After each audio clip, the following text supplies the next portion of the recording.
Hello and welcome back to the Simple Joy Show.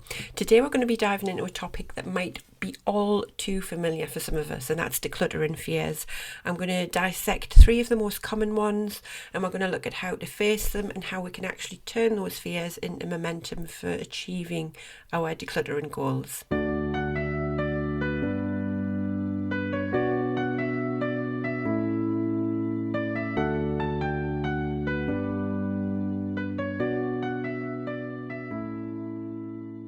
This is the Simple Joy Show, the podcast for people who are ready to declutter and simplify their homes and lives to create more space, time, energy and freedom.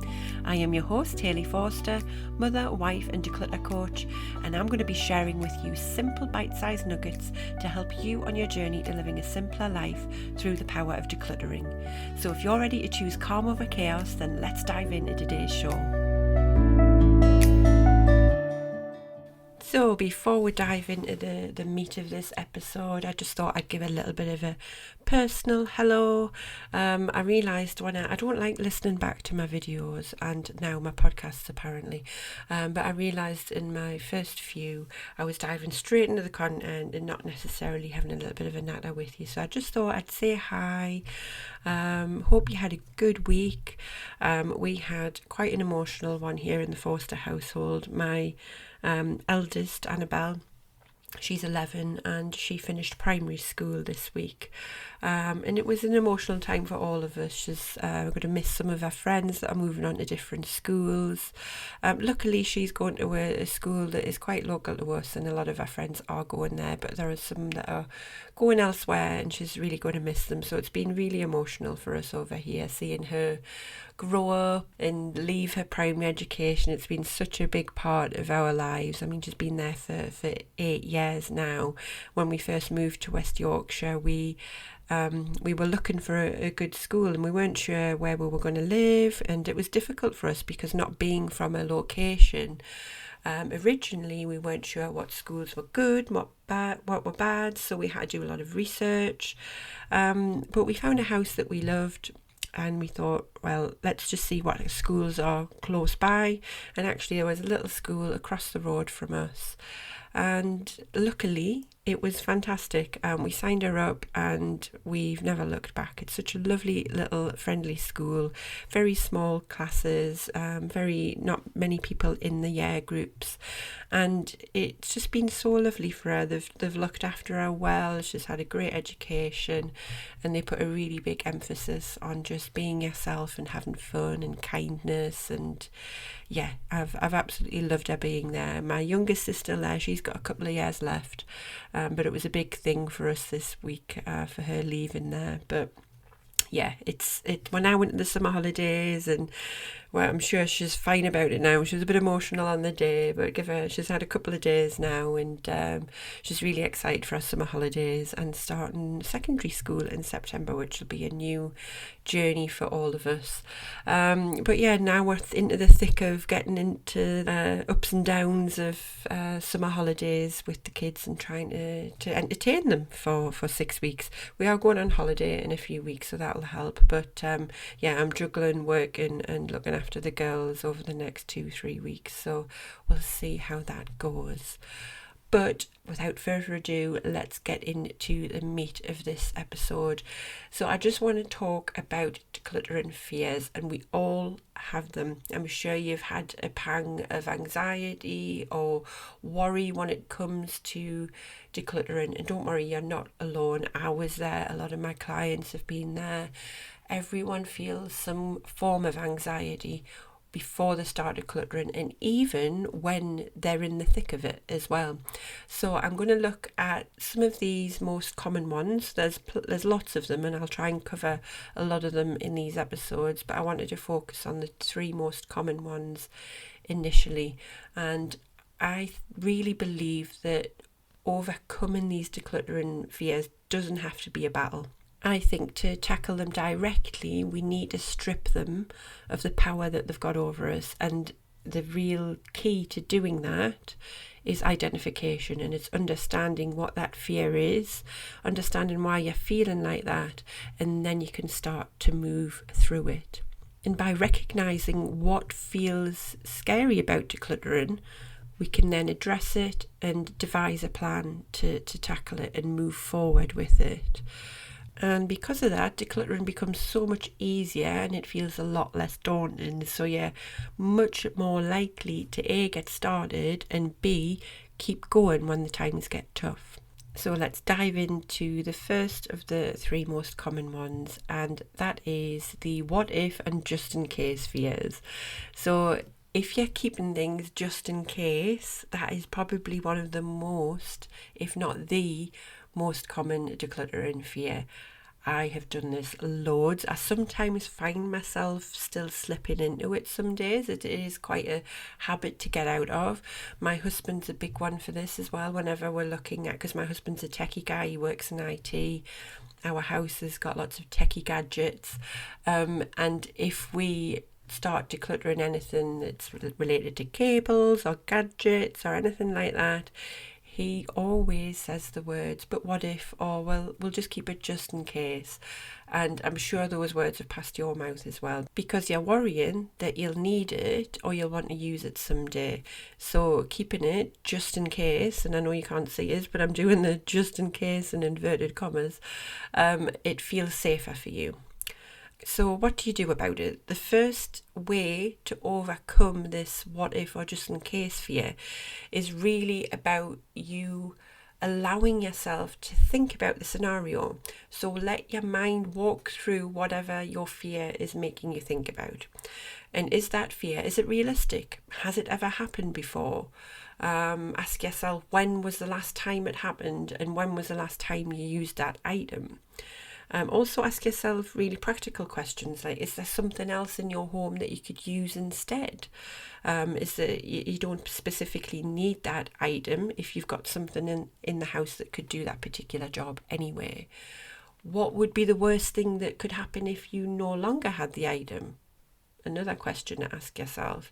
And if you're keeping the item as a backup, would you actually choose it, or would you find something else instead? So ask yourself these types of questions, because this really will get you down into the nitty-gritty of actually, I probably don't need it. And if it helps, have someone with you in the room to kind of go through these questions with you. When me and my husband are decluttering anything like gadgety or techie, like I mentioned before, usually I'm the prompter, the one that asks the questions, and then he starts to realise himself, oh, actually, yeah, we probably don't need it. We'll get rid of it. We'll donate it, or I'll pass it on to my friend, or something like that. And if you don't feel as though you can do that for yourself, then just ask someone else to do it. Take these questions, pop them in a little note card, and either, if you find when you go through them yourself that it's not really helping, just ask someone else, like, can you help us through this, because I'm really not sure whether or not I need to get rid of it. And if you're still really worried about getting rid of something and it's causing you a lot of anxiety to think about, and that doesn't happen often. I mean, I've helped a lot of people get rid of stuff, and 9.5 times out of 10, asking those questions, you will probably come to the realization that actually, yeah, I really do need it, because there's nothing else that needs to replace it. And if I don't have this, I'm really stuck and they're rare to come by, etc.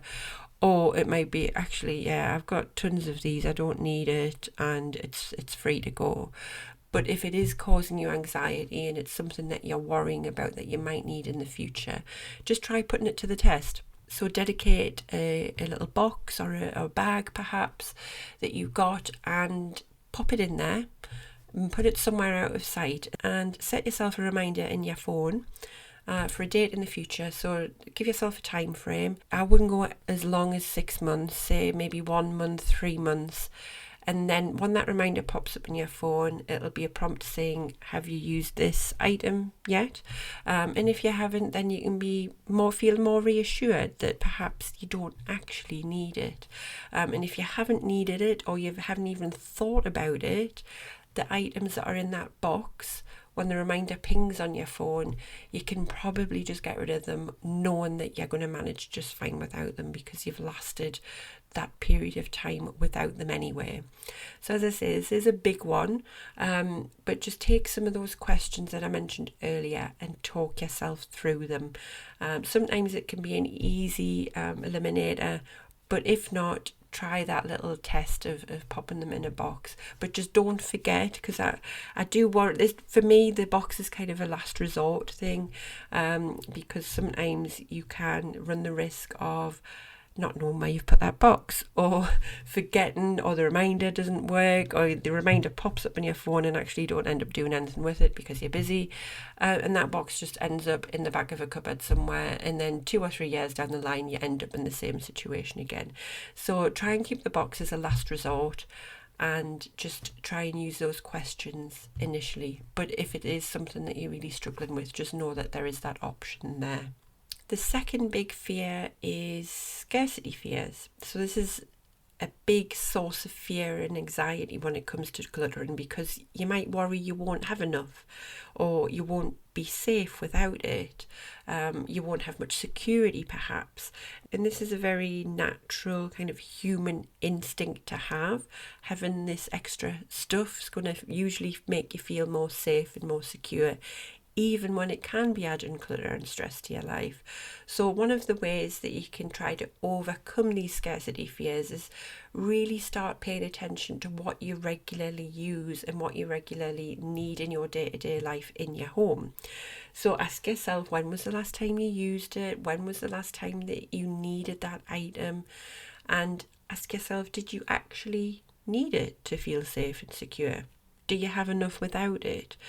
And if you notice that you tend to buy more than you need because you've got this sense of urgency, or you're worried that you're going to miss out on a good deal, do take some time to reflect on that. Ask yourself where that urgency is coming from.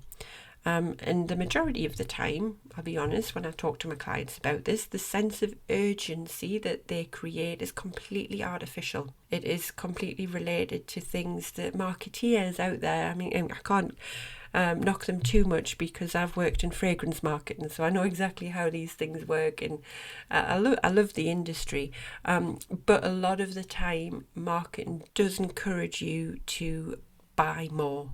So just remind yourself that there's always going to be another sale out there. There's always going to be other options to buy when you truly don't need something. If it's a case of you definitely need it 100% in this moment, then go ahead, go for it. But if it's something that you're just thinking, oh, that would be nice to have, or that would be convenient, just remind yourself of the money that you'll be spending and the stress that may come along with it if you buy into that sense of urgency, or you buy more than you need because you're afraid to miss out on that deal. I'm a big fan of deals, and if it's something that I use regularly and it's going to be something that's going to benefit me, I'm all for it. I mean, I've got a Costco card. I love going down to Costco, and I buy a lot of things in bulk, but those things that I buy in bulk, I've got the space, I've got the location to store them, and I know that they're going to get used. It's mainly food and drink items that we know that the family continuously eat, and actually it's more cost effective for us to buy at Costco. And then again, if I pop to Tesco or Asda and they've got an offer on something that I buy regularly, I buy every week, then again it makes much more sense when I've got space in my home and I've got the extra cash available to afford that I buy it, because it is more cost effective. But what I'm talking about here is buying into the feeling as though you need to buy more because it might run out. And buying more because it makes you feel more safe and secure. So just remember that when you're getting rid of things. Have you purchased this or brought it into your life because you felt as though it made you safe and secure? And actually, on a daily basis, you either forget it's there, you've never looked at it in 2 years, and you don't really need it, in which case that sense of security and that sense of safety isn't really there. It's not a thing. It's not true. So you can talk yourself through that and just go, I've felt as though this has given me some kind of security in the past of having it, but actually I don't need it. And then that awareness will then benefit you when you come to next go to Costco or next go to Asda, go to Tesco, and you may have those like, oh, should I buy that? And then you'll be reminded of this. It'll stop that impulse purchase that you sometimes find yourself falling into. And the last one I want to touch on in this episode is I could really use that. I could make use of it, or I could fix it. And it's really easy to get caught up seeing the potential of things that you're going to get rid of. So again, this is something that my husband usually does, is that we'll go, right, okay, we'll eliminate that and pop it in a bag. And then he's like, oh, hang on, get out of the bag. I could actually use this for X, Y, and Z. But actually, in truth, if you try hard enough, you're probably likely to think of a reason to keep just about anything.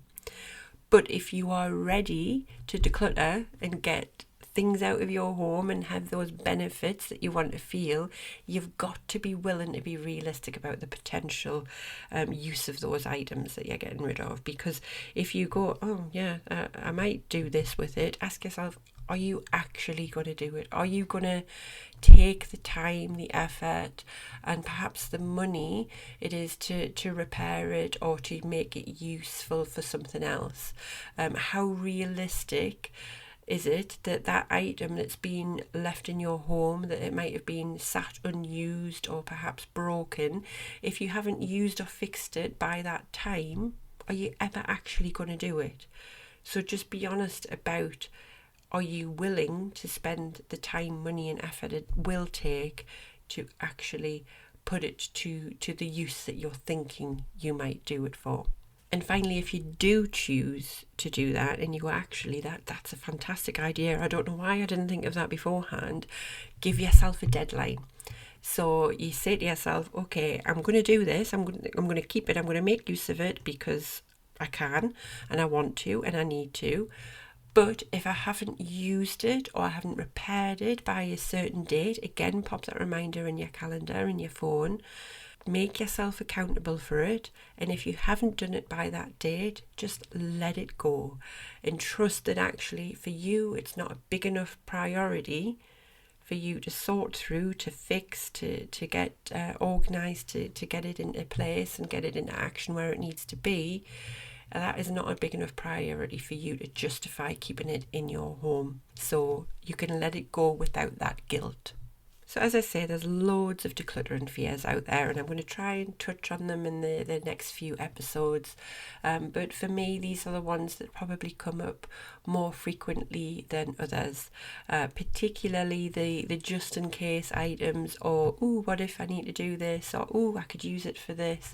Like, those are the ones that are constantly here coming out of my client's mouth and out of my own when I've done this in the early days, and still to this day, as I say, there's little things, and it's just a case of reminding yourself and asking yourself these questions and being honest with yourself and being really realistic.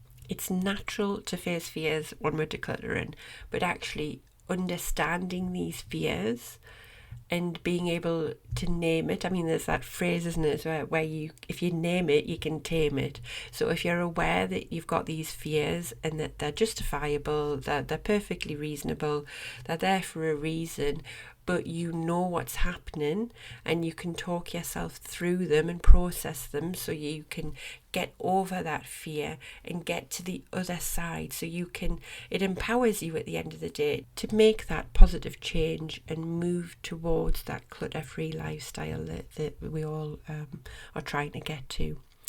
So that's all for today's episode. I hope it's been useful for you. If you've got any questions about this topic or any ideas or thoughts or tips that have helped you, but join me next time as I continue talking about these fears and how we can get over them so you can really get started on this journey towards a clutter-free, simpler life.